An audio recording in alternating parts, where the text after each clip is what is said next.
Good afternoon. I think Jeff is in really high demand. we gave you half an hour. You already spent 40 minutes.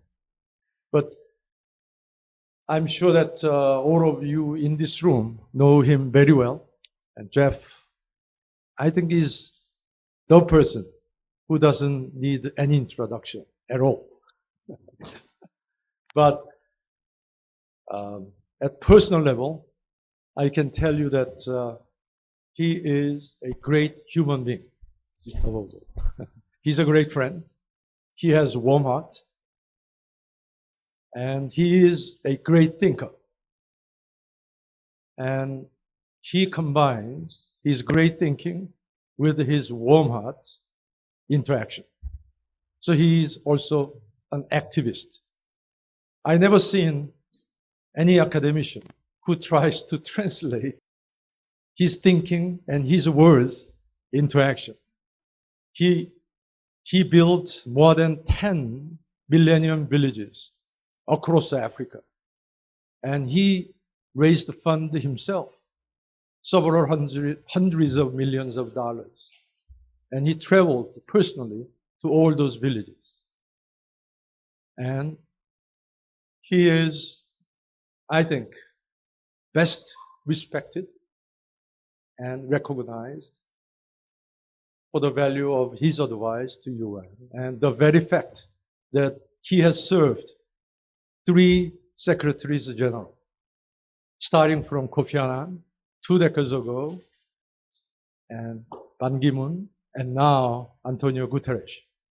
Speaks for itself.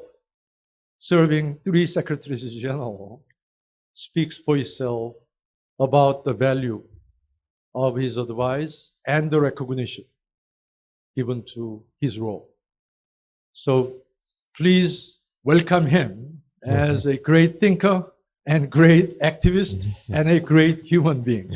Please give him a warm welcome.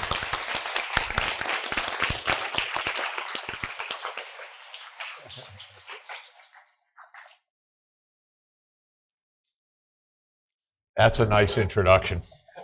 Thank you very, very much from somebody that I admire incredibly as one of the great diplomats of the world and the great supporter and assistant of Secretary General Ban Ki-moon, who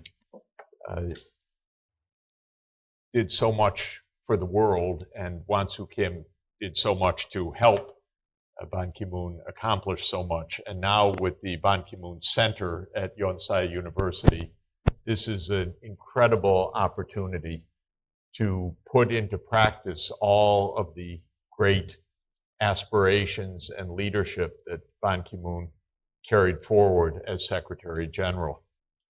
And dear students, this is our big challenge.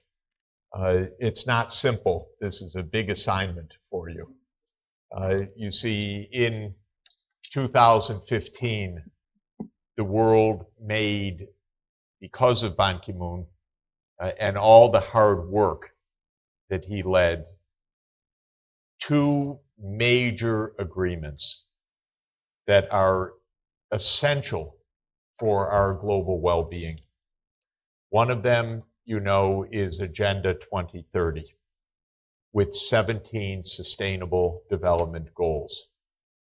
This is a remarkable agreement and a remarkable set of ambitions, which I'll describe for a few minutes.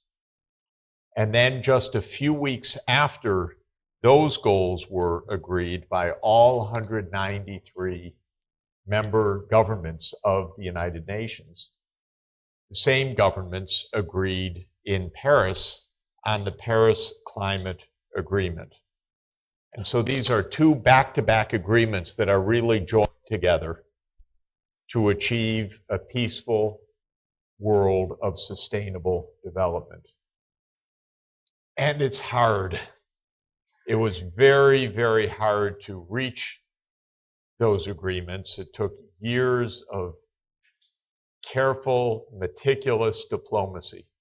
Lots of behind-the-scenes work a number of task forces and commissions and studies and negotiations to bring that about, and many years of effort. Now to implement them is our continuing challenge. And this is really a very difficult challenge indeed, because the goals were set not as a prediction of where the world is going, and not simply extrapolating the current trends, but to change the direction of the world. How hard is that? The world doesn't like to have its direction changed. You know, there's a lot of momentum, a lot of inertia that says if you're going in a particular direction, you just keep going. And that is the way the world economy tends to work. It just keeps going along in a particular direction. And the reason that these goals were set is that that direction is not very safe. It's not really what we want for the world. It could greatly endanger the world. So we have to change course. We have to find a new direction, and it has to be at a global scale, and it has to be with the participation and cooperation of all countries. And that is really our great challenge. And it's not simple times, as you know. Everybody here knows how complicated the politics are. All of the issues with North Korea, all of the geopolitics, all of the tensions now between the US and China, for example. These are big threats and big complications, and they also take our attention away from the hard work of changing the energy system, or the hard work of fighting poverty, or the hard work of making more inclusive societies. So making these changes at a global scale with global cooperation is a huge and complicated problem for us. Now, what is it that we're trying to do at the essence? At the essence of the sustainable development idea is the idea that we have three simultaneous development objectives. One is that people all over the world would like to live with more prosperity, with higher living standards. Especially people who are stuck in poverty now would like to get out of poverty and have the benefits that those of us living in rich countries are lucky to have. Second is the challenge of economies that are fair, that are inclusive, that are not just for a few, not just for the 1%, or not just for a dominant group, but for everybody. And all over the world, societies are divided internally. There are majority groups and minority groups, or there are indigenous populations and newer arrivals. Almost everywhere in the world, the indigenous populations face terrible, terrible problems of poverty, abuse, political exclusion. It's really unfair. They came first, and then when others came, they were a threat because they were holding the land. So in the United States, there was so much war on the Native American populations. And that kind of injustice is all over the world. And there are huge gaps between the rich countries and the poor countries. The rich countries have everything they can imagine, and the poor countries struggle for survival. So there's not social justice. There's not fairness in the world. That's the second big goal. And the third is environmental sustainability. This is something unprecedented in history. that the human activities could be so large, so burdensome on the physical planet that our species could be endangering the whole ecosystems and climate and oceans of Earth. You know, in the past, we never had such productivity and such capacity to change the entire planet. Human beings have wrecked their local environment throughout history, but then they generally moved someplace, or some places declined and other places were then colonized. But now Earth is filled with people, with 7.6 billion people. And the level of production per person is around $12,000 per person. So much activity, so much mining, so much burning of coal, oil, and gas, so much production of chemical pollutants that we're poisoning the planet now. The oceans are filled with plastics. The rainforests are being destroyed, often for reasons that nobody even understands, because it's a market halfway around the world causing the forests to be destroyed. And we're burning so much fossil fuel, coal, oil, and gas, that we are leading to the global warming and climate change that is creating disasters everywhere. In my country, in the United States, we had forest fires the last month, the biggest fires in the history of California. Many people were killed, even in very rich communities. And we've had hurricane after hurricane in the last 2 years, and thousands of people died in these hurricanes. And those are signs of the human-induced climate change. Then, unfortunately, when we had a report issued by the scientists of the United States last week, the President of the United States, who isn't a scientist and doesn't know very much, I have to tell you, said, "I don't believe it." And all I could say is, "I don't believe you." What business? Why do we care whether you believe it or not? This is what the scientists have told us. But of course, he's President of the United States and creating a big mess for us and a big danger in the United States. So the idea of sustainable development is that we simultaneously aim for economic development, social justice for all, as the United Nations says, leave no one behind. Everybody should be part of the benefits of technology and economic development, and manage our economy in a way that doesn't destroy the planet. That's the idea. Why do we have to agree on that? It seems so obvious. Well, we have to agree on it because our economic system does not produce those outcomes. The market-based capitalist global system produces a lot of economic dynamism, a lot of development. This country may hold the world record for fastest development from poverty to wealth of any country. It produces a lot of development, but it does not produce sustainable development. It doesn't produce development that is fair, that includes everybody, and that is environmentally sound.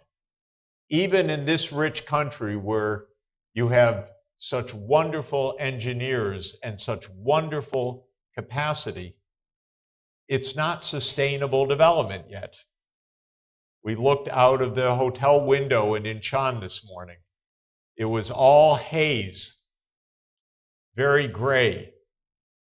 My wife said to me, is that fog or is it pollution? So we typed into the Google AQI in Chon, air quality index in Chon. We got a big warning sign. Don't breathe that air today.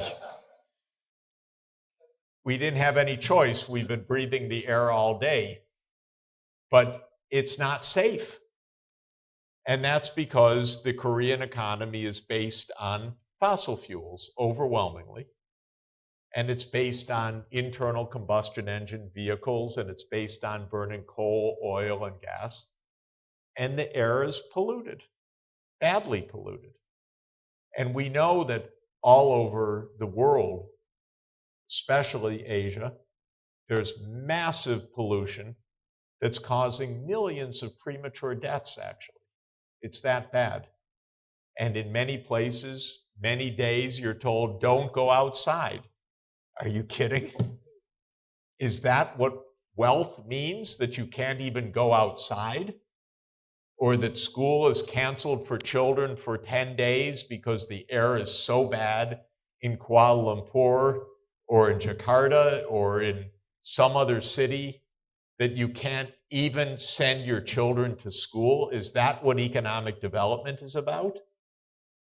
Of course it shouldn't be about that.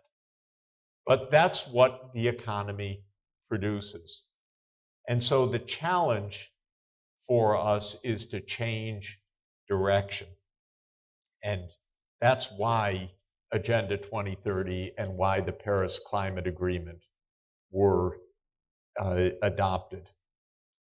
Now, if we could all sit down in a university seminar and discuss all of this rationally and come to an agreement worldwide, we'd be able to solve this.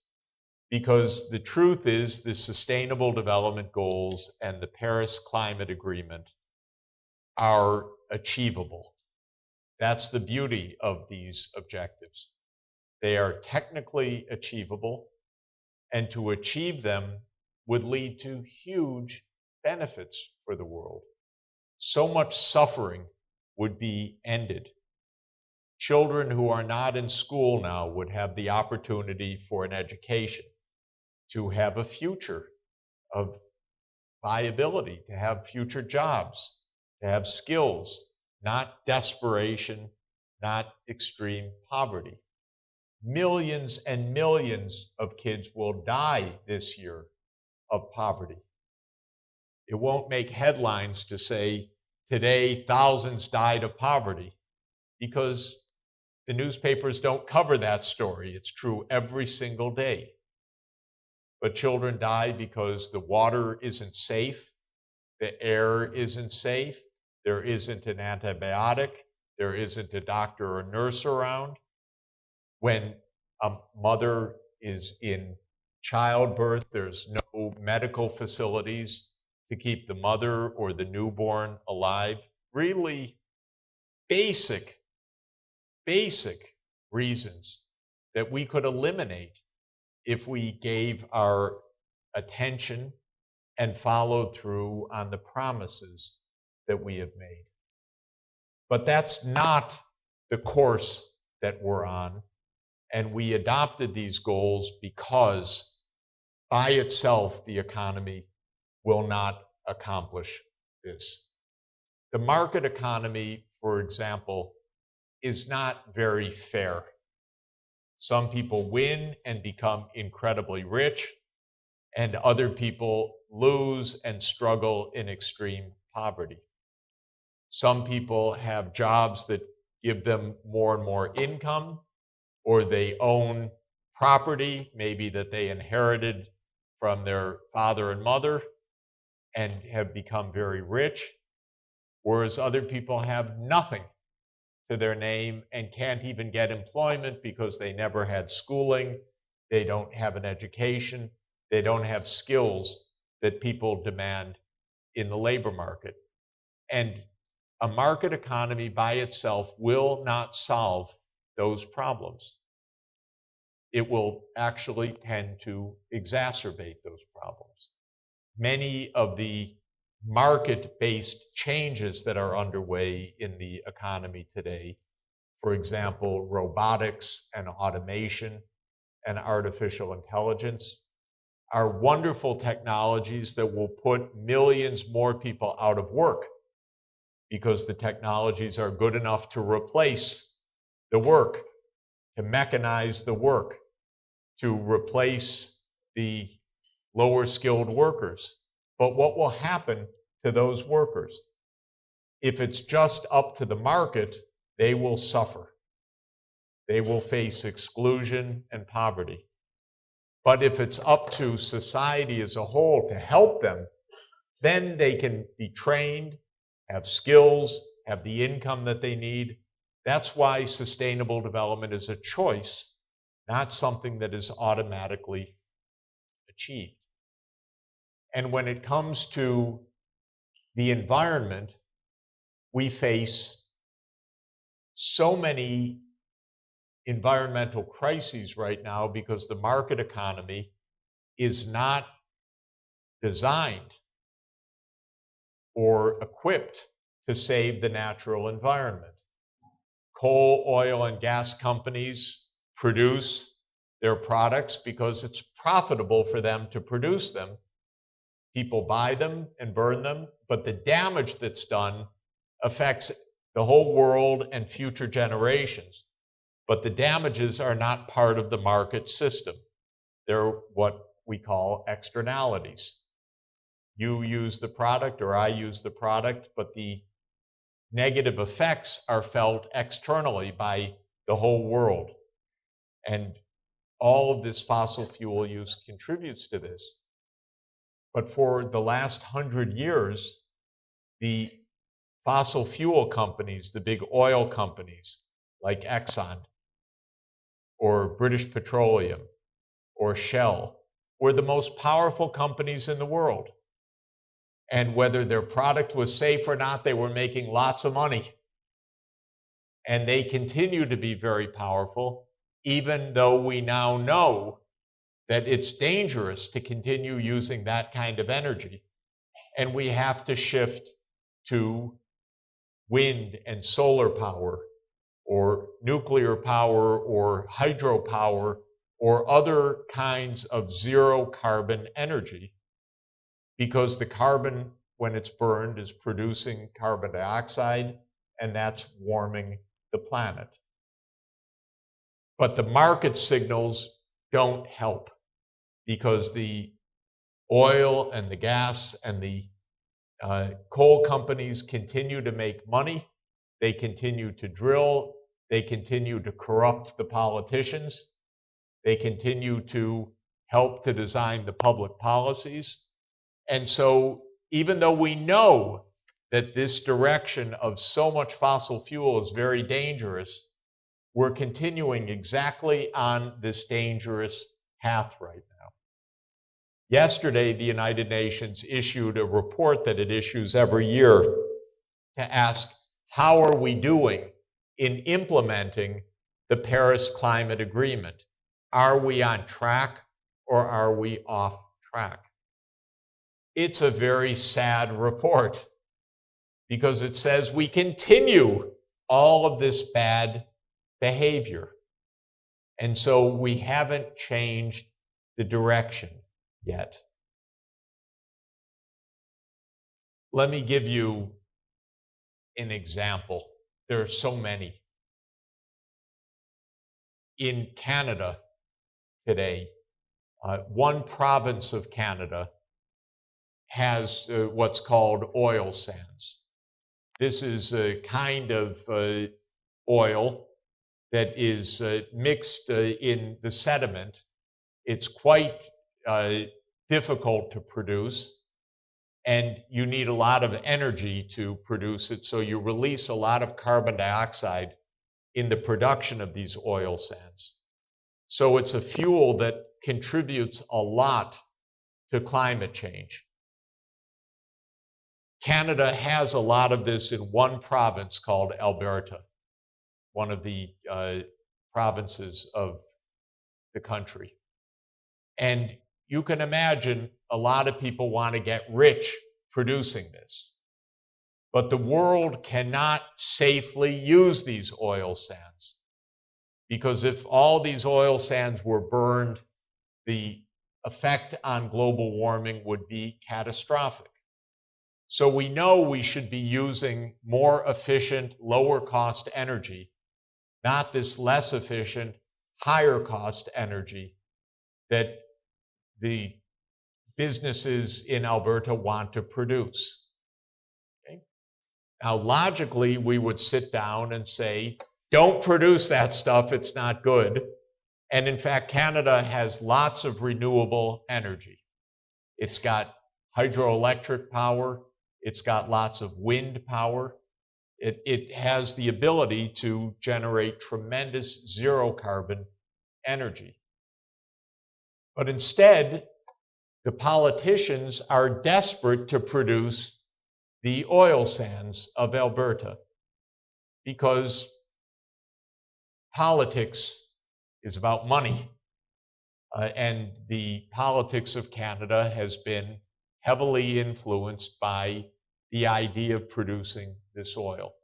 So there was a government that was completely devoted to the fossil fuels. Mr. Stephen Harper was the prime minister, and he was finally pushed out of office by an election. And a very nice prime minister came in, the current prime minister, Justin Trudeau. And he came in with the promise of being a green politician, environmentally clean, and we will tackle climate change. And Canada was a proud signatory of the Paris Climate Agreement. Then what happened? Well, Mr. Trudeau's government said, we will stop the use of fossil fuels within Canada, but we want to export our oil to other countries, especially to you, to Korea, and to China, and to other countries of Asia. And I said, what? It doesn't matter where it's burned, it goes up in the atmosphere the same way. What good is it for you to reduce your demand, but to export it? And Mr. Trudeau said, well, far be it from me to tell a company not to export. I can't do that. And so a lot of us complained and wrote articles in the newspaper about how bad this is and how dangerous it would be. So to get the oil out of Alberta, you need a pipeline, because Alberta is in the middle of the continent. So you either have to go to the Pacific coast, or you have to go to the Atlantic coast through the United States. Two pipelines. One is called the Keystone Pipeline, and the other through the US, and the other is called the Trans Mountain Pipeline from Alberta to Vancouver. Both pipelines pass through a lot of indigenous territories, Native American territories. They don't want these pipelines. They don't want the oil spills. They don't want the environment wrecked. So they said, no, don't come through us. But of course, the power doesn't lie with the indigenous population. So a nice man like Mr. Trudeau said, we must have this pipeline no matter what. And a not nice man like Mr. Trump, who's not a nice man at all, said we must have these pipelines because he doesn't care about any of this. Well, it's an interesting story.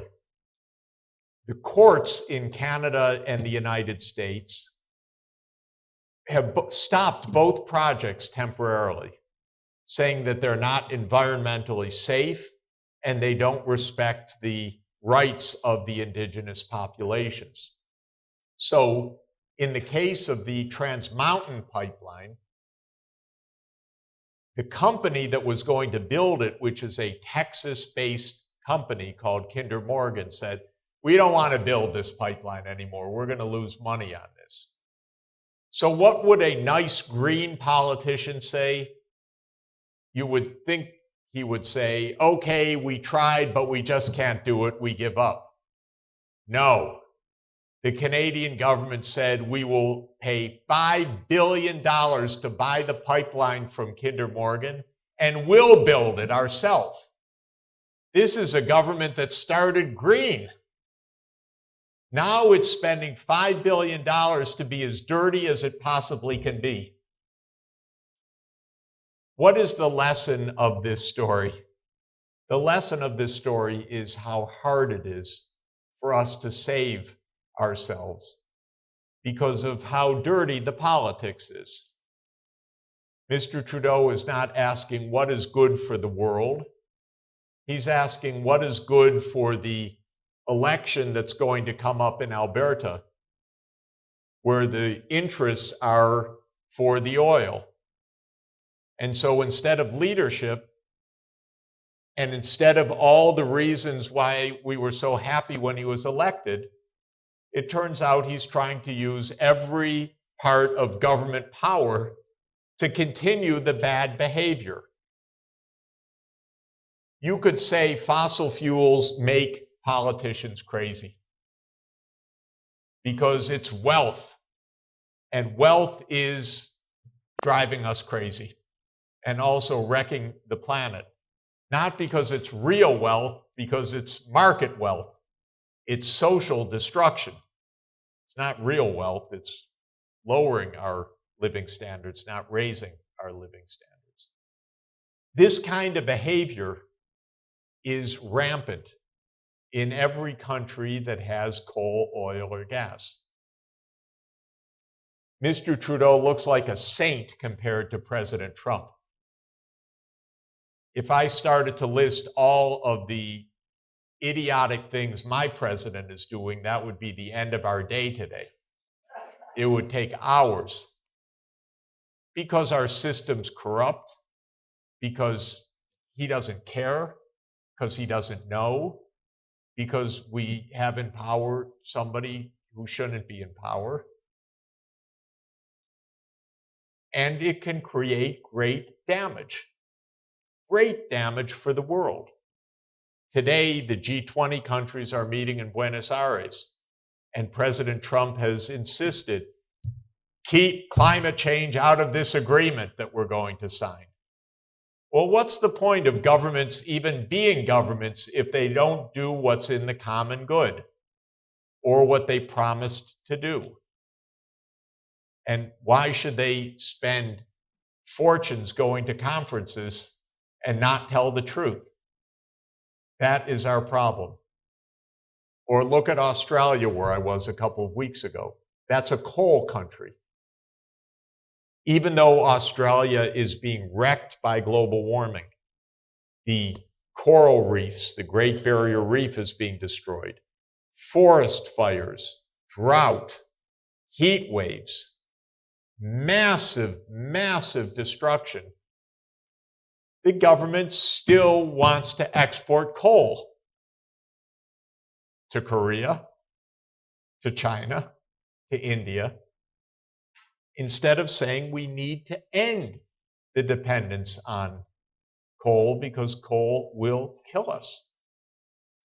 And there was a scientific study a couple of weeks ago, before the UN study that I just mentioned, which said there's no future for coal in a world that achieves the Paris climate objectives. We must end coal use in order to achieve the objectives of the Paris Climate Agreement.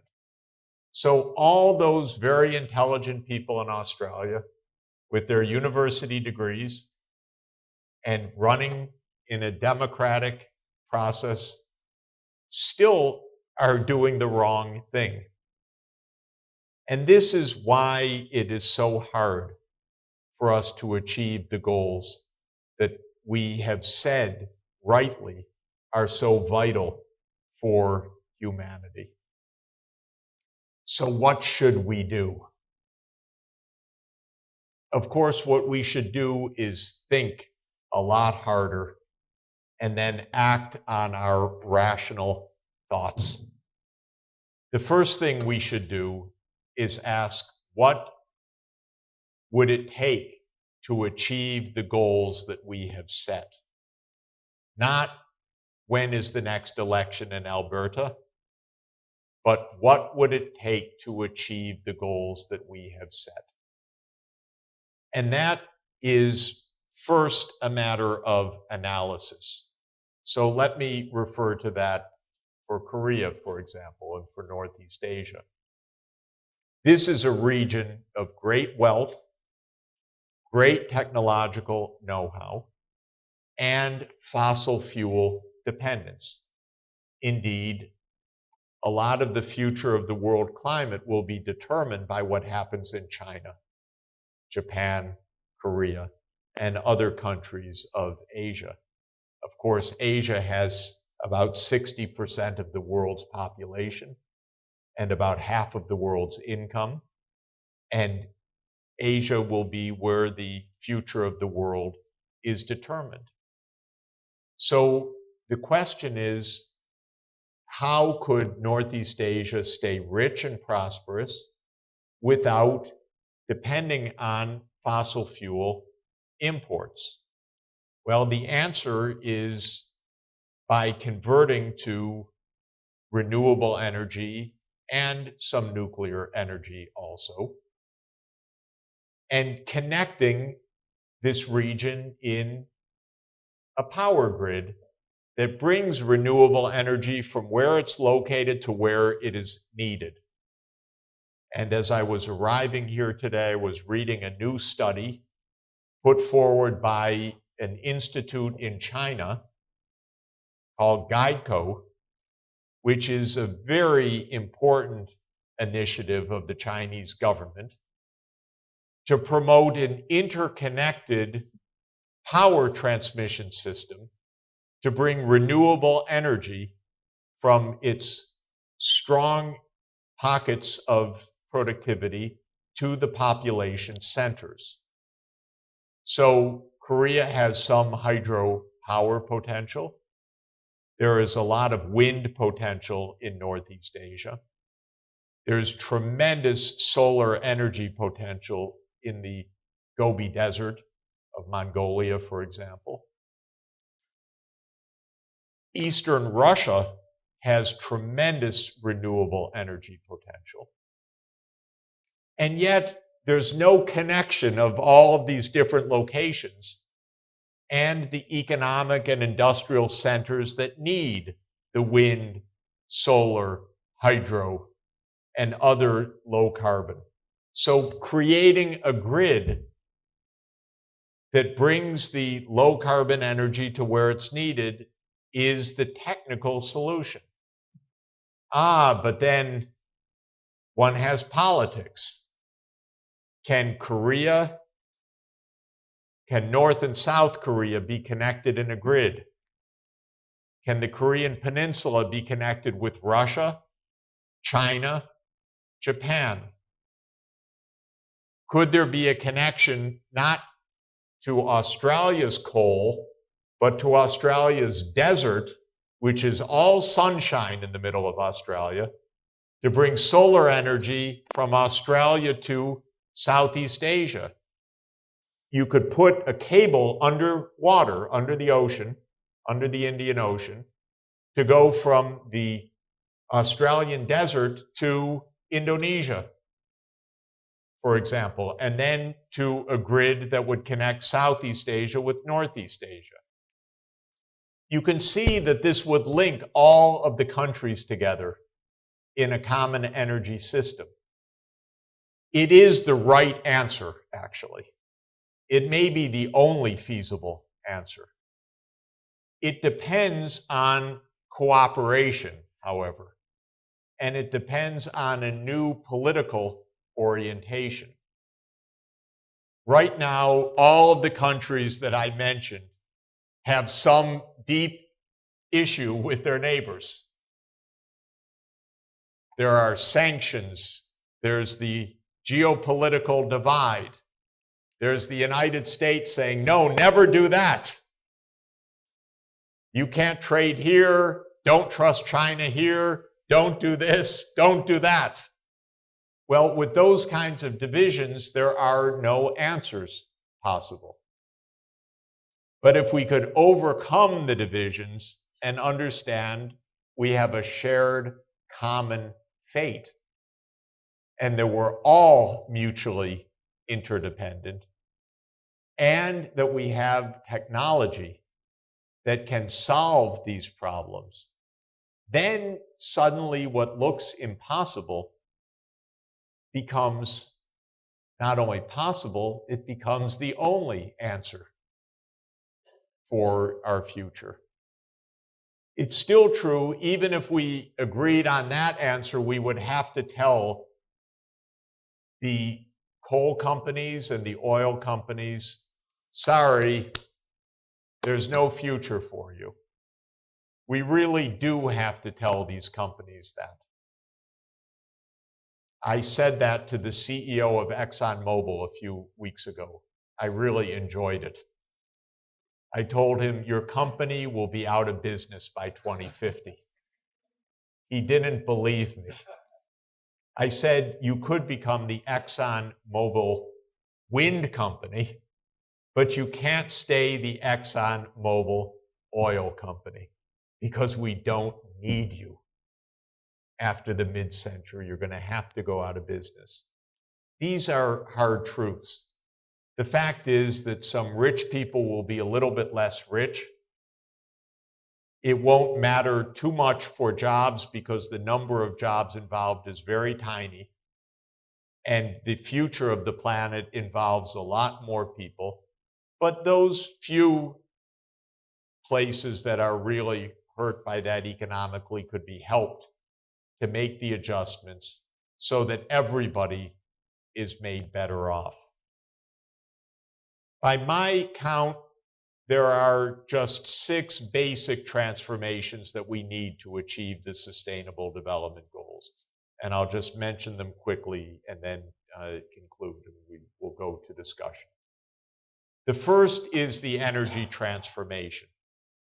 We must decarbonize the energy system and must decarbonize the industrial system.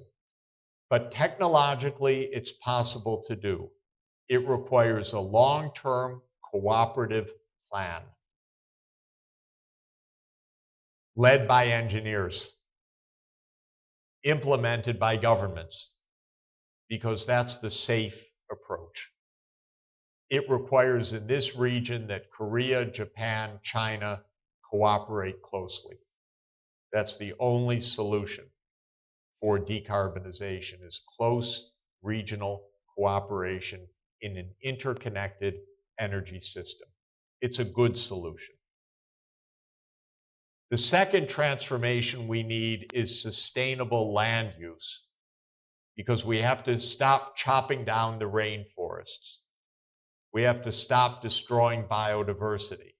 We have to stop overfishing the oceans. Again, we know what to do, but special interests continue to prevail, or bad ideas prevail.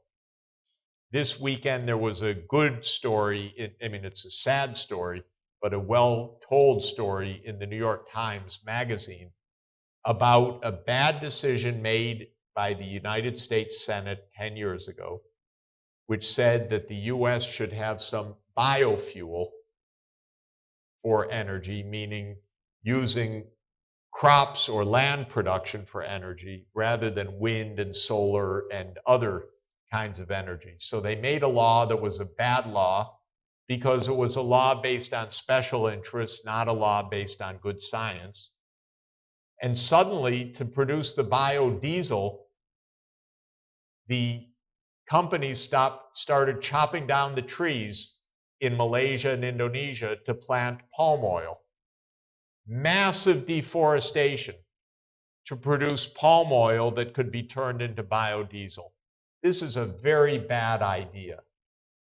We need the forests for biodiversity, and we use the deserts for solar energy, and we use the wind for clean energy, but not the crops, which we should use for food and for the ecosystems. But in any event, we're destroying now Borneo, Kalimantan, and other parts of Malaysia and Indonesia for a terrible idea. So we need sustainable land use. Now there's a new president in Brazil who came into office saying, I don't care about the environmental protection of the Amazon. If he carries through on that, we're going to have to launch some kind of protest or lawsuits or boycott against Brazilian products, because otherwise the Amazon will be destroyed. So we need a responsible land use system as the second big imperative. The third big imperative is that every child should get a quality education. Korea has accomplished this. Korea has an outstanding education system and 100% literacy and very high skills, and often ranking right at the top of the world's list of school performance. But I would ask Korea to help achieve that in Africa, for example, so that every African child has the benefit of an education and therefore an economic future. We haven't accomplished that yet. In fact, only 1 out of every 4 African children finishes secondary school. And we should have 100% of the children finishing at least secondary school. So that's the third transformation. The fourth transformation is that everybody should have access to healthcare, because this is also a universal right and a universal need. It's SDG number 3. Education is SDG number 4. Sustainable agriculture, SDG number 2. Sustainable energy, SDG number 7 and number 13. Again, the poor countries need help to accomplish this. The fifth main transformation is that our cities should be sustainable, because we'll have 70% of the world's population in the cities by the year 2050. And the cities should be healthful, the air should be clean, the transport should be all electric, the grid should be zero carbon, the parks should be full, the city should be healthful and productive places. But a lot of cities don't look like that right now. That requires better planning, better design, better technologies. And there are going to be maybe 150 Chinese cities of 1 million people or more. And right now they're very polluted. So they need a big help of transformation to become sustainable.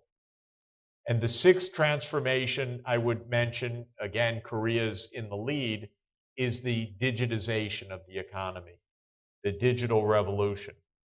And Korea's absolutely in the fast lane on this. But how can we make a digital economy that benefits sustainable development, that makes our economy more resource efficient, that raises the quality of life without creating big technical unemployment or big new inequalities?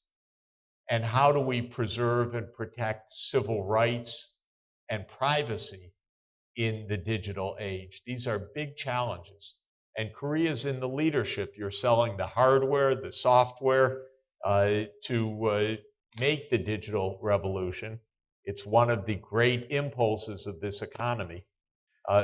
And figuring out how this can be best deployed for the benefit of humanity and sustainable development is a great opportunity and a great challenge. Well, let me say that I regard Korea as, of course, one of the great leaders of this effort. I would like to see the government explicitly say The SDGs are our national policy and our national ambition. And by 2030, we will be substantially with the clean energy system. By 2050, we will be 100% zero emission economy. We will have clean air in our cities, not the kind of pollution experienced today. And Korea will be playing a leadership role in the world to achieve this, starting with cooperation in this neighborhood and helping the continued poor places of the world break out of poverty. You have Secretary General Ban Ki-moon, who was the world's inspiration and leader for this. And you have the Ban Ki-moon Center at Yonsei University. That's a real privilege and a real opportunity to lead. Thank you very much.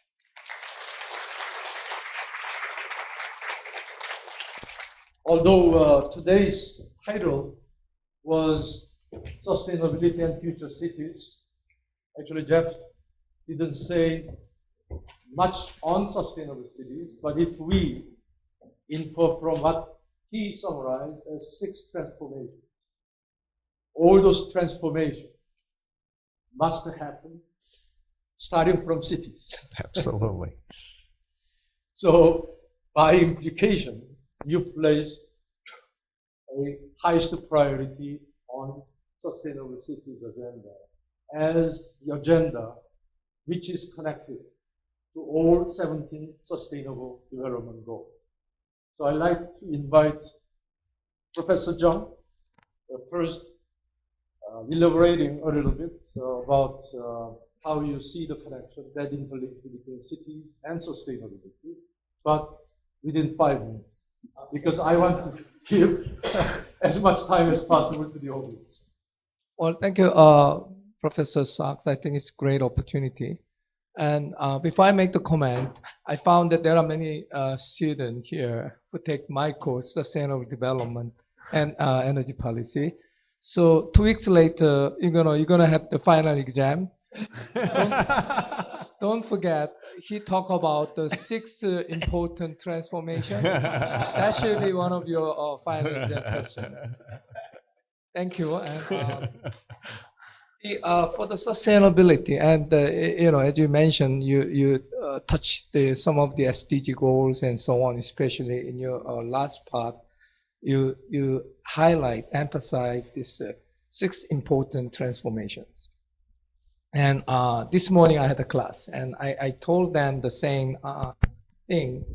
But let me ask you one, the simple question: this low carbon, climate resilient, and cities and sustainabilities, and all those, unfortunately, very much expensive options. And the financial, the requirement, especially for those developing countries who should really transform their economies, their financial abilities, and even if you highlight the corporations, in reality, how to secure those financial the resources that should be allocated in this area to speed up your transformation things. I think that's one thing that I want to ask you. And the second one is, this great the framework of sustainable development, and specifically the 17 goals.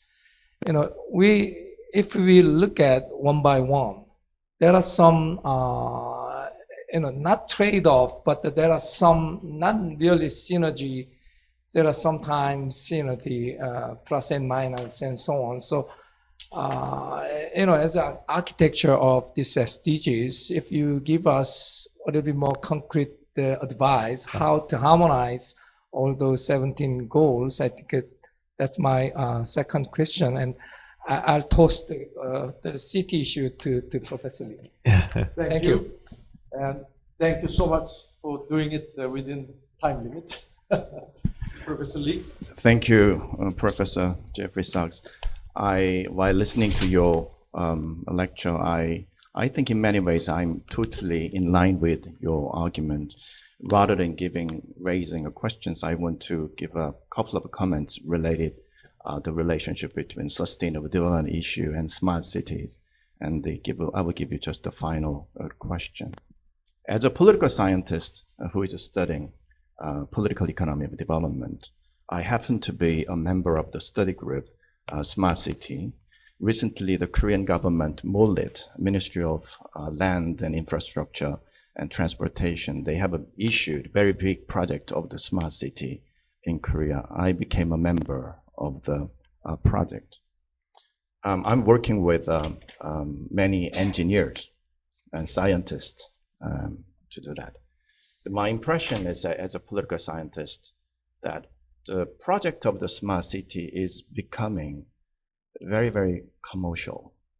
Even business interest is dominating over the development of the smart city.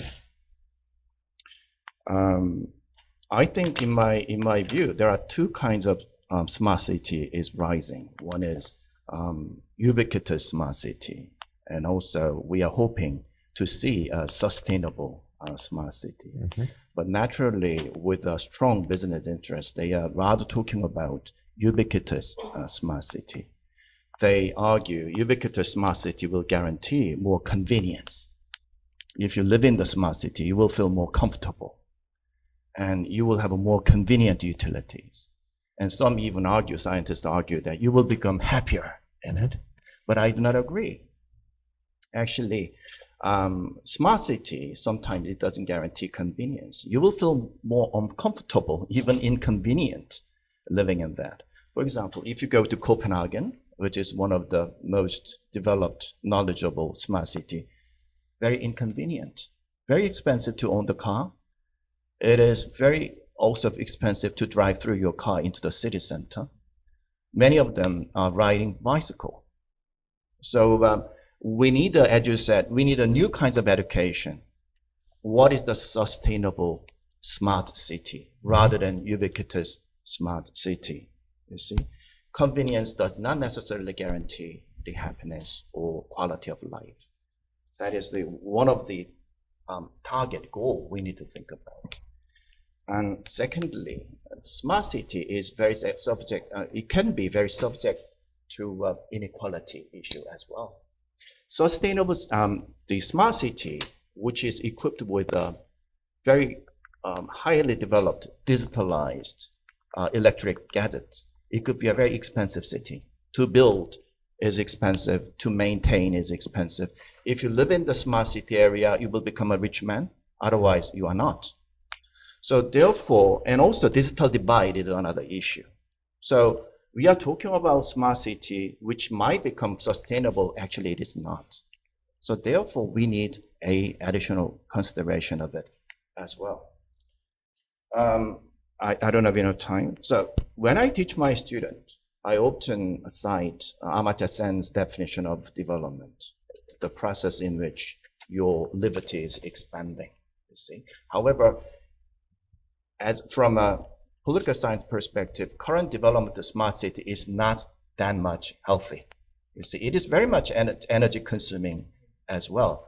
Therefore, I think SDG groups or MDG groups intervention in designing of the smart city might be inevitable.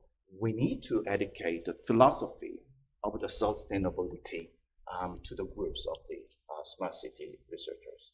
That's my comment. And also, I wish I could hear some opinion from you as well. Thank you.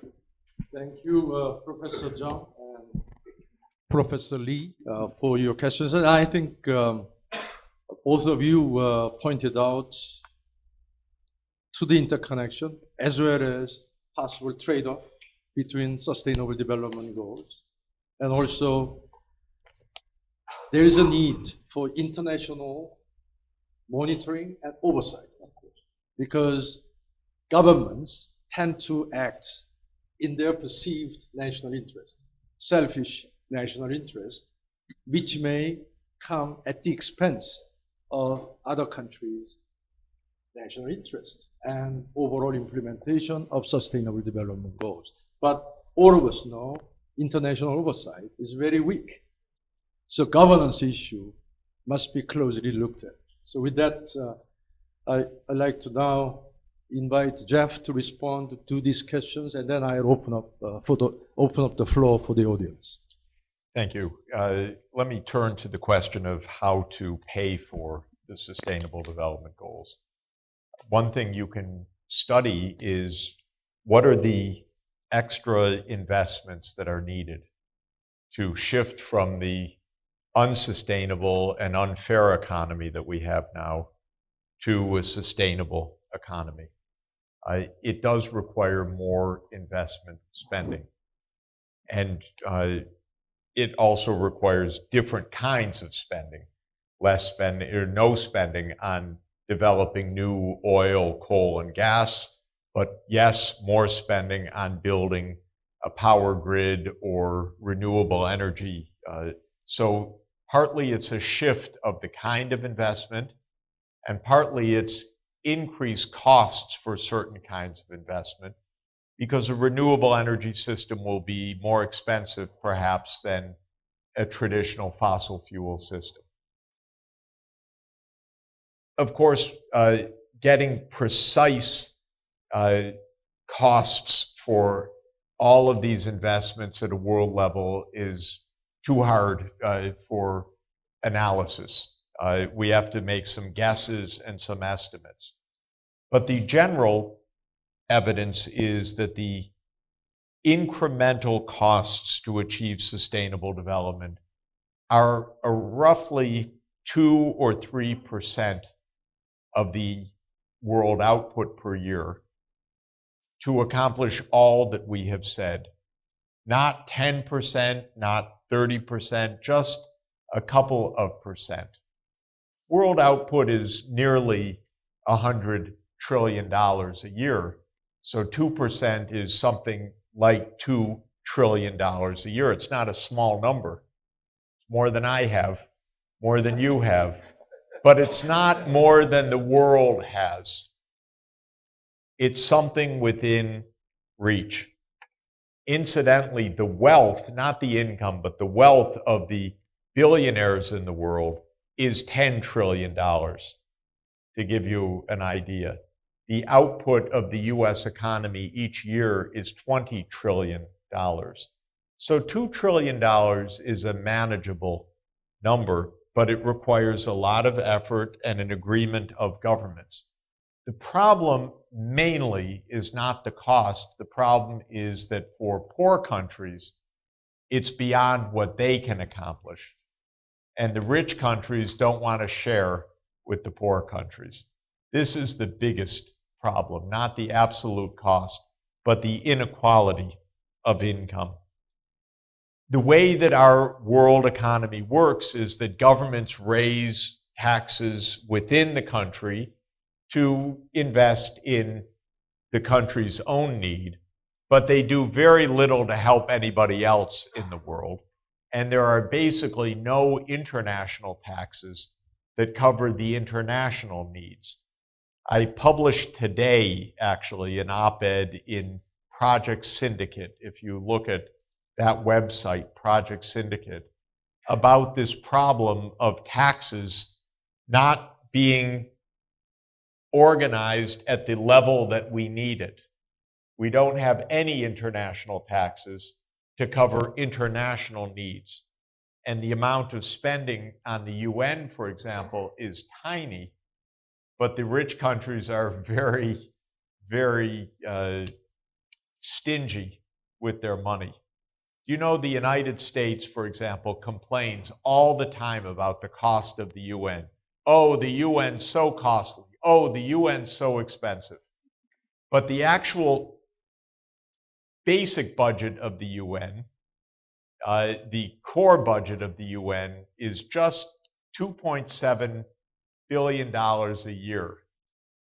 And the US share of that is just $600 million a year. You know how much that is? Less than $2 per American per year. Less than a cup of coffee once a year. And yet they're complaining all the time about the waste and so on. This is just stinginess rather than reality. We actually need larger transfers between countries to help the poor countries or to manage global cooperation. We actually need some international tax revenues, not only national tax revenues, to cover the international needs. So my conclusion is this is not easy politically, but it's not because the burden is crushing financially. It's because people with wealth and countries with wealth are rather stingy. How much does Korea give each year in official development aid? Not very much. I'm about to go meet in the National Assembly. I will make the point. The contribution of Korea in world assistance is only about 1/10 of 1% of Korea's national income. This is too low for a rich country, for a country with all of these skills, all of this knowledge, all of this capacity. So development aid should increase and then should be used, of course, effectively to solve the problems. So I think that this is really the basic point, is linking all this wealth. Now, let me give you another quick part of this story. The big companies in the world cheat on their taxes all the time. It's easy because if you're a company and you have operations in country A, B, C, and D, you make sure that from an accounting point of view, you put all your profits in the one place with the lowest taxes. And you do that by so-called transfer pricing on your books.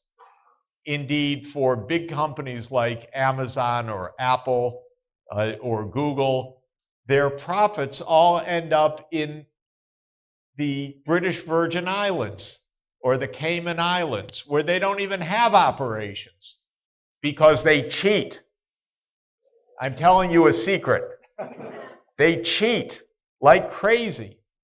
And the amount that they cheat is estimated to cost at least $100 billion of tax collections per year. So we have to say to these companies, you're rich enough, pay your taxes. And then governments will have more resources in order to carry out the Sustainable Development Goals. When it comes to the question of what is smart city, this is a really good question. What do we mean by smart? When I was in Copenhagen, I was very much happy that there were no cars in the center of the city, because that is a smart city. Copenhagen is retaking its city from the automobile. I think this probably will turn out to be convenient, not inconvenient, because if the cities are filled with cars, you're sitting in traffic jams most of the time. So the congestion is very, very high. Of course, we need public transportation. We need, in the future, not that people will own their own car, but they will share their car, share a car.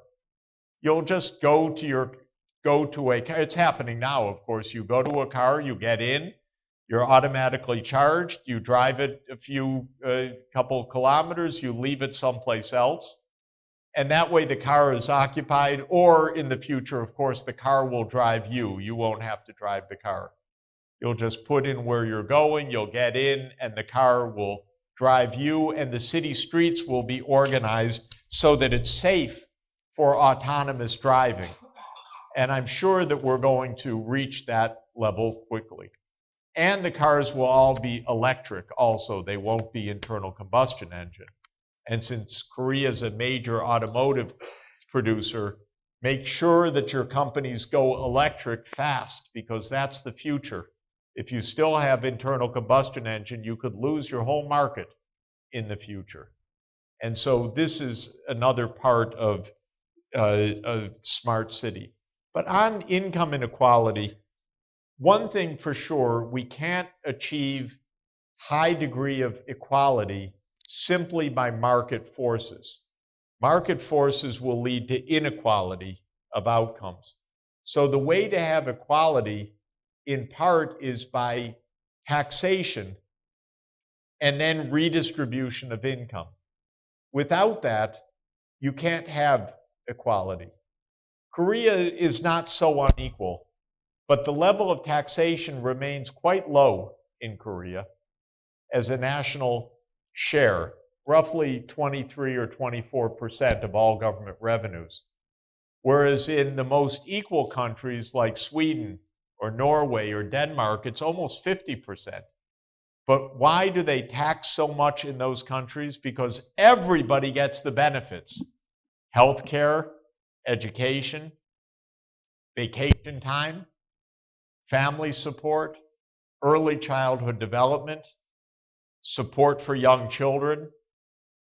In other words, all the social protections are shared so that everybody has a rather equal life. And in Copenhagen or in other countries of Northern Europe, even the powerful people live very modestly, actually. They have a modest size apartment. They don't live in a big mansion, or like in the United States, 5 mansions. They just have an apartment flat, and they live rather modestly, but with a high quality of life, by the way. So I think that this is another part of the social reality.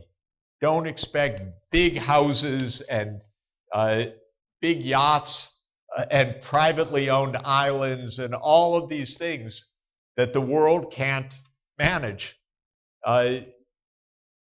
People need to live within a more narrow band between the rich and the poor, so nobody's so rich and nobody is so poor. International oversight? And international oversight is a matter of both institutions and the will to do this. Right now, for example, on financing, it is a terrible problem that we don't have any international taxation. We could tax airline travel, international shipping, international data transmission as international taxation for global public goods. I think we should do this because legislatures do not like to vote money for other people. And so we shouldn't ask the congressmen everywhere in the world, vote money for other countries. We should just have an automatic system where the money goes to the international needs without having to be voted by 193 countries every year. And so we have to find new ways to have stronger international institutions.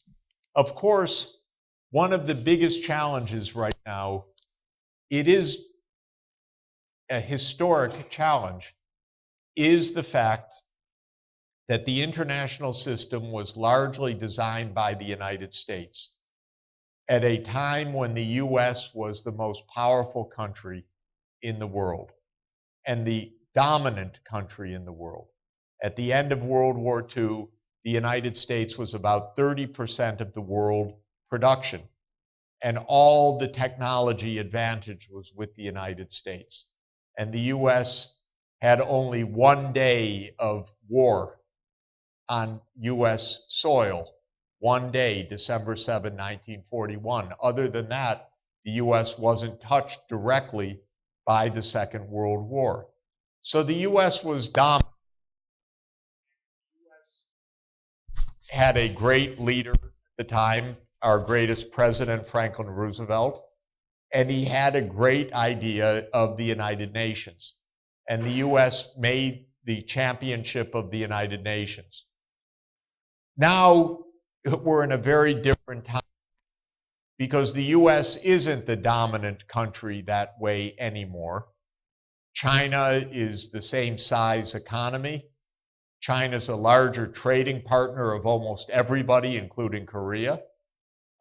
Technology is much more broadly shared than it was. Look at Korea, look at Japan, look at China. And so there isn't one country that dominates anymore. And that's good. But the United States still doesn't get it, unfortunately. It still thinks it runs the world. So it says, you don't do that, you don't do that, you can't trade with this one, you must not do this, you must not do that. And this doesn't make sense anymore. But they haven't figured that out in my country yet. And so this is a big problem. But we need new cooperation. And the United States, okay, they're very afraid of China.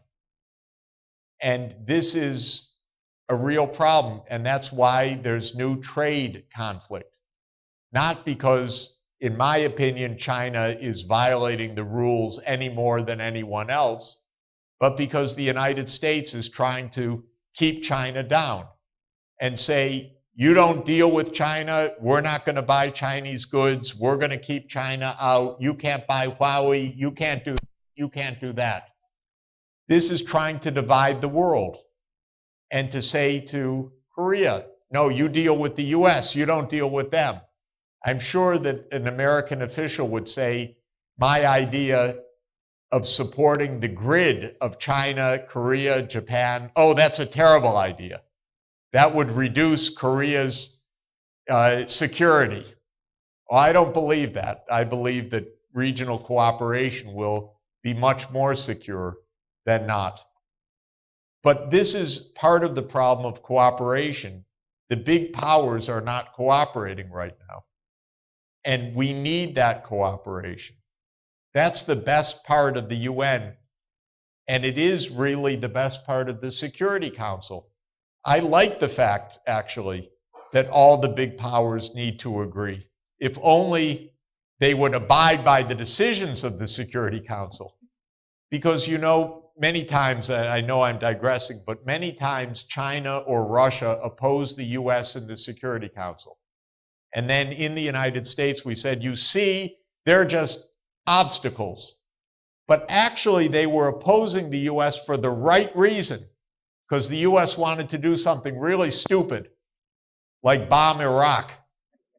And Russia and China said, don't do that. That's really stupid. And in the United States, we said, oh, they're just trying to hold us back. We have our sovereignty. We'll never listen to them.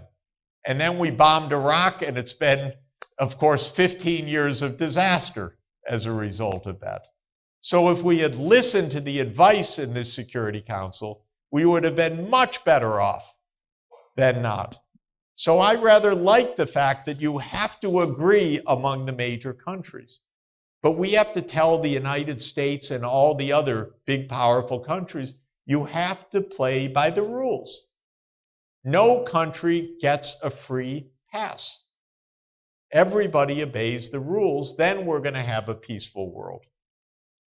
Thank you, Jeff. With that, I'd like to open the floor to the audience. Maybe because we are a little behind the schedule, maybe first we will get 3 questions. I'm guest here today. I'm PhD student at Seoul National University, and thank you for Yonsei University hosting Professor Sachs and allowing me to participate in the event. And I also thank you, Professor Sachs and other professors for informative speeches. My question is that, do you think that China affects US foreign aid decisions to sub-Saharan Africa since it has become an emerging donor in the region?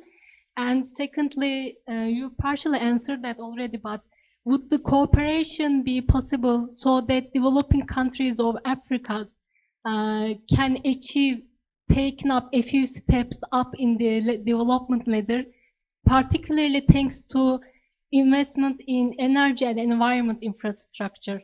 So instead of just following the classical growth models. Yes. Thank you. Thank you. The gentleman behind. Thank you for the special lecture, Professor Sachs. I'm a recent graduate from Handong Global University. As our title is on sustainability and future cities, and as we are in Korea, I want to ask you about our possible emerging situation regarding South and North Korean process. City and farming are the two subjects that I want to ask you about. First, as urbanization is like a problem for especially rapidly emerging developing countries, so that will be a problem for North Korea when its economy is open up and the border is open up. And then also farming is also another big issue in North Korea, as North Korean people and farmers have exploited too much on their soil, forest, and natural resources. So in regarding these two issues, what Korea and North Korea and neighboring countries can do and better do together to tackle those issues in terms of, I would say, sustainability and environmentally friendly, inclusive economy. Thank you. Thank you. Hi, Professor. I'm from Professor Jung's class and third semester in the Graduate School of International Studies. I'm going to take you a bit far with my question because I'm going to talk about the development of renewable energy. I think the first point in the 6 basic transformations, you spoke about the development of renewable energies. And my question is particularly relating to hydel projects. I come from the foothills of the Himalayas, that's in Sikkim and Bhutan. So we have a lot of problem regarding this transformation because of the problem to indigenous people who live along these sites where developments are taking place. There was also a recent project with a presentation at the United Nations where many people spoke about the cost, the human cost. These big countries have projects which are really financed with big money, but the cost at the working level or the ground level is really high, and I don't think any financial value you can value these costs at any financial level. So that's my question. How can the cost be shared, and whether these people can really understand the cost they're bearing? Which country? I'm from Sikkim. Sikkim. Yeah. Okay, great. Thank you. And the very fact that I didn't do it intentionally, but questions are asked from SNU, which is my alma mater, and also Handong University, Right. which located in very far from here, and also Yonsei. Very good. How deeply you are respected. So please go ahead. Thank you very much for very interesting questions. China is indeed actively engaged in Africa, and a question is whether this will re-engage the United States in Africa. I doubt it, unfortunately. There will be a little bit of an effect. You know, it is true that during the Cold War between the US and the Soviet Union, the US gave more development aid because we were competing with the Soviet Union. And this competition for winning the support of different countries led to more generosity. And when the Soviet Union ended in 1991, the US development aid went way down in the next 6 years during President Clinton's presidency, because they didn't care anymore about the competition.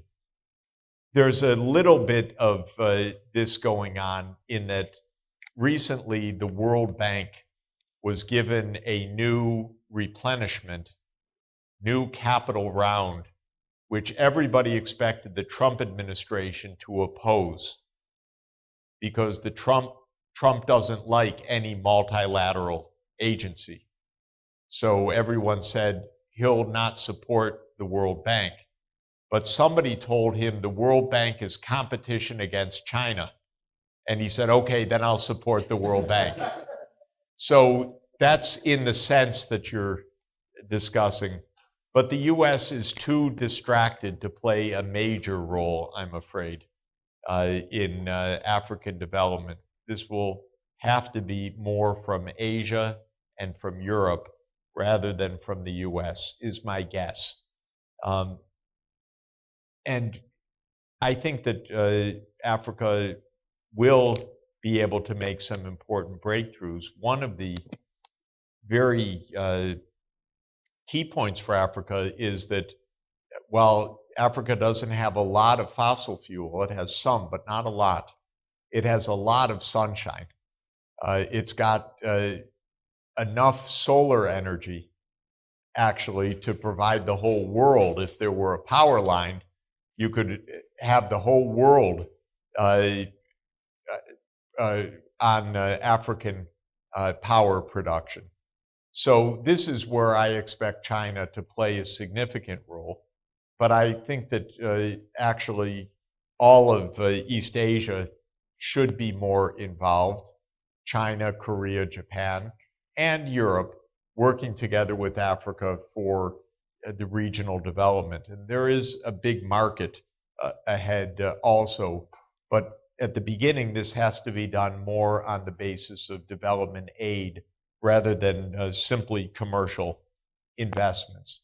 But with information technology and solar energy, there's a big advance that can be made in the African context. When it comes to North Korean transformation, I'm not enough of an expert to know the local conditions. What I do know is that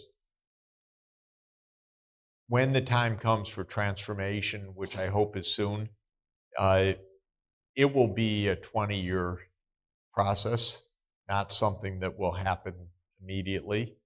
It will be a big challenge because North Korea has been poorly structured economically for decades, of course, for more than 70 years.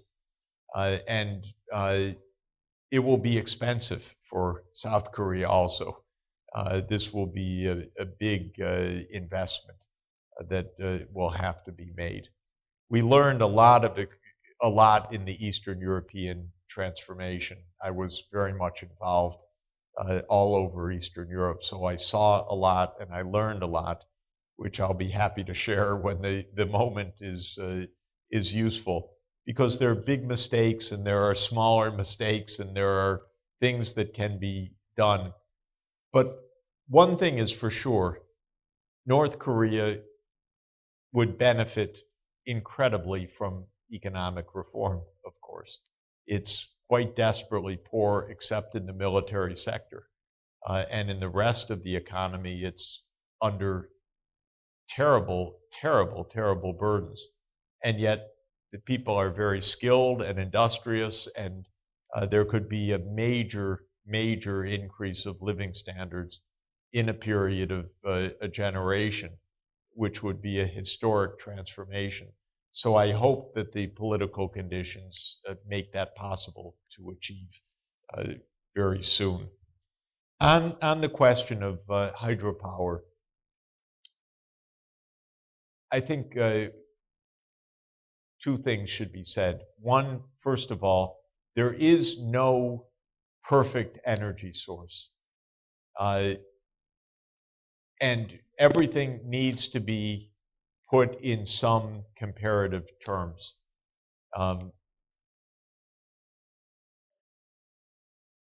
There are many problems with hydroelectric power. There are problems with wind power. There are problems with solar power. But those problems in general are not as bad as the problems that will come if we continue to rely on fossil fuel energy. So making a transformation to the renewable energy is really important.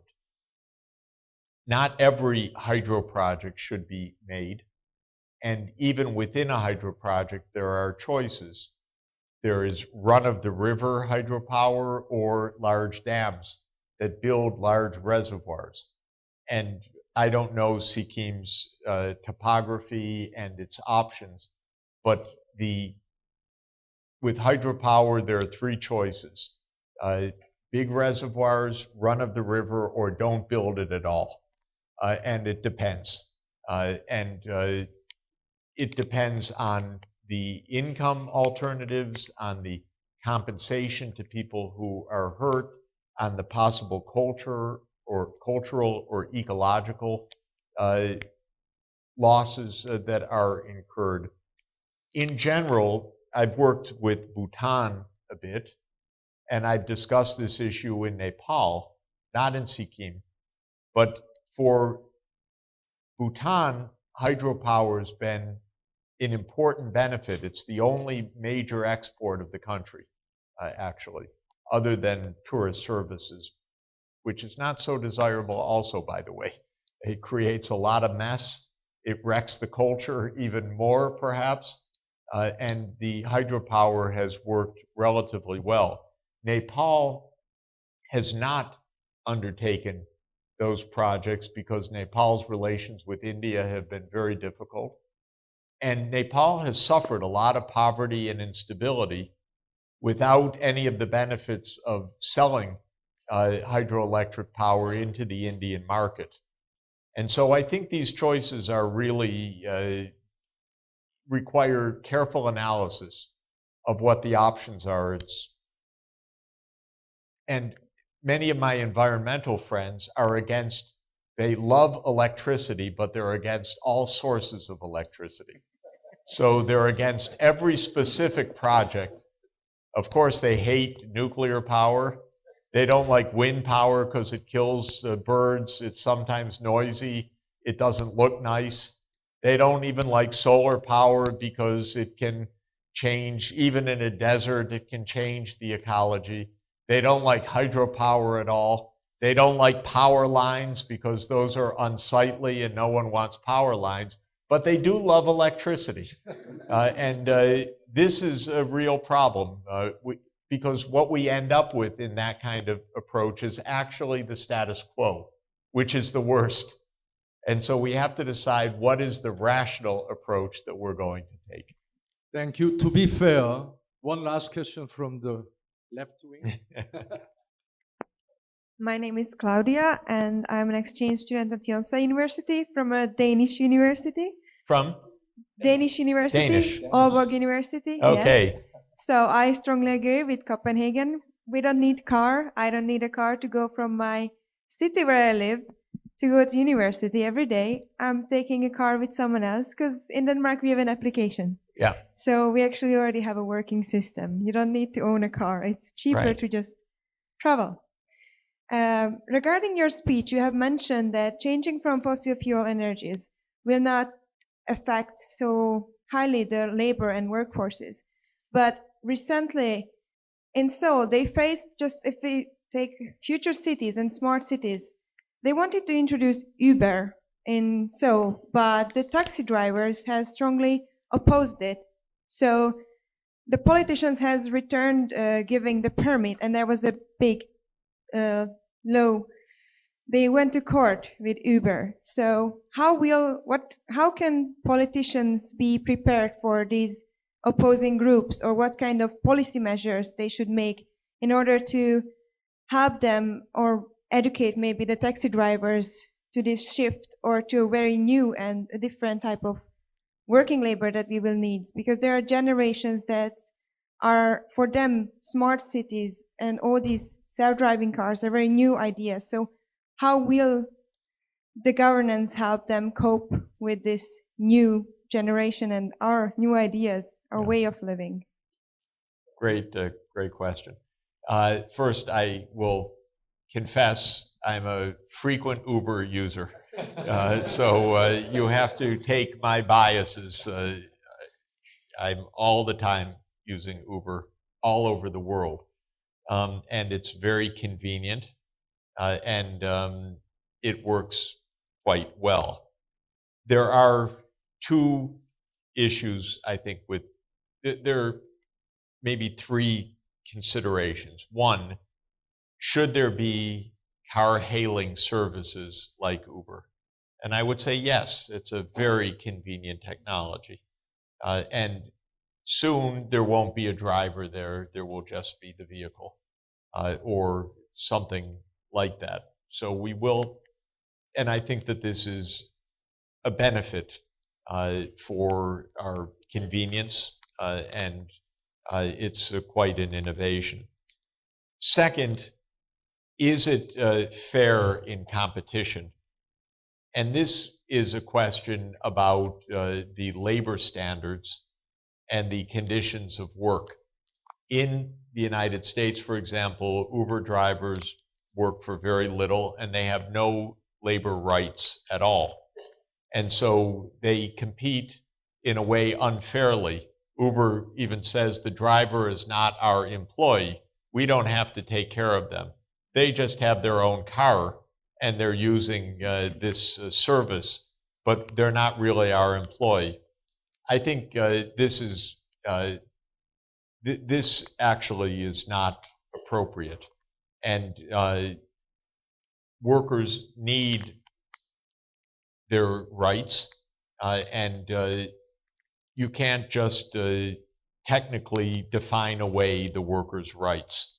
So in this sense, I think that you need proper regulation to create a decent and level playing field without stopping the technology, but also not just letting it be completely unregulated. Then the question is this fair to the taxi drivers? That's a tricky question because in New York, for example, where I live, you have to have a medallion to drive a taxi. And those medallions are a source of a lot of income. They cost several $100,000. Not necessarily the driver. Sometimes the driver owns the taxi. Other times the driver just works for the company that owns the fleet.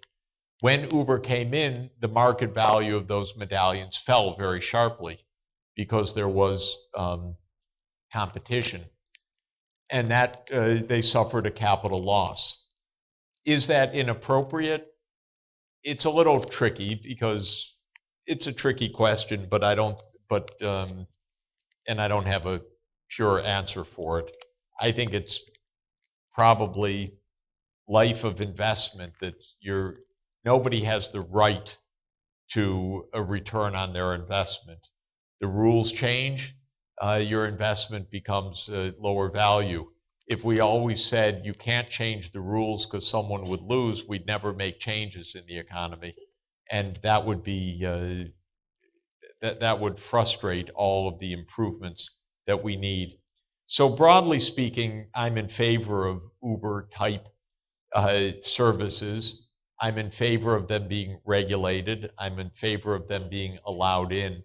There is one more issue, though, and that is that it's argued that there's massive congestion that's caused by tens of thousands more of these vehicles on the road in New York.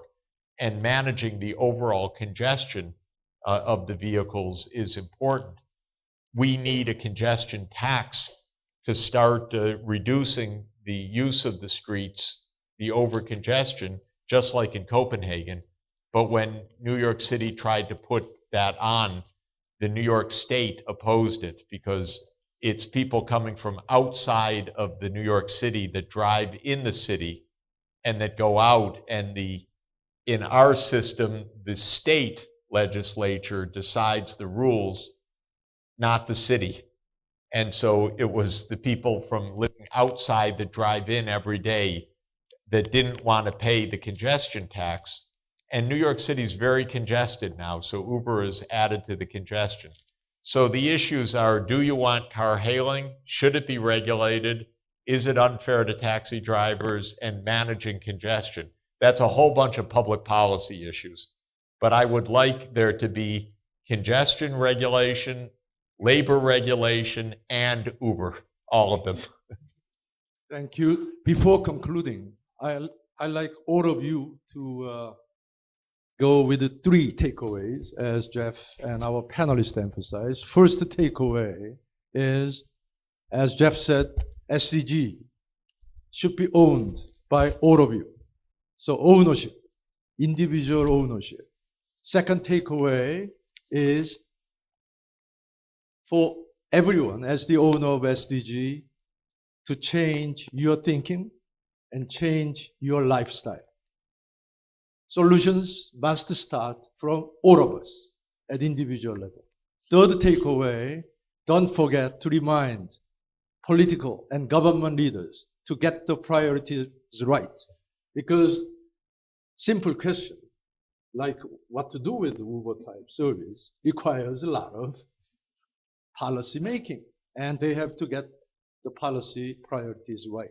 Because as Jeff said, SDG implementation may require $2 trillion. Defense expenditures alone in the world today is over $2 trillion.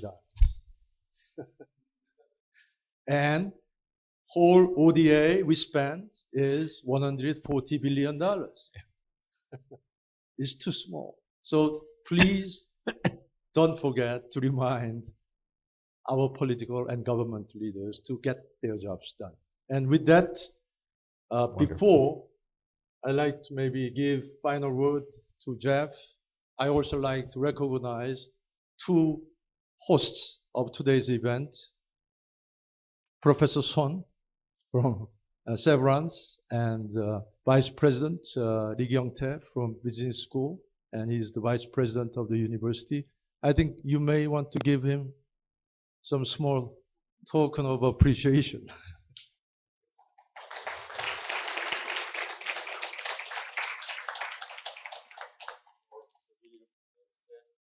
Thank you. Thank you so much. I appreciate it. And also, I want to recognize the President of Yoshide Future Consensus Institute, which will host the next event at the National Parliament. With that, final word. My final word is a big thank you, and a big thank you to the students for your commitment and your interest. We have a lot of things to do together. It will be very, very exciting. And I want to thank all of you and Yonsei University and Ban Ki-moon Institute for making it possible. And let's give a hand for Secretary General Ban Ki-moon also. And for his great colleague, Professor Won-Soo Kim.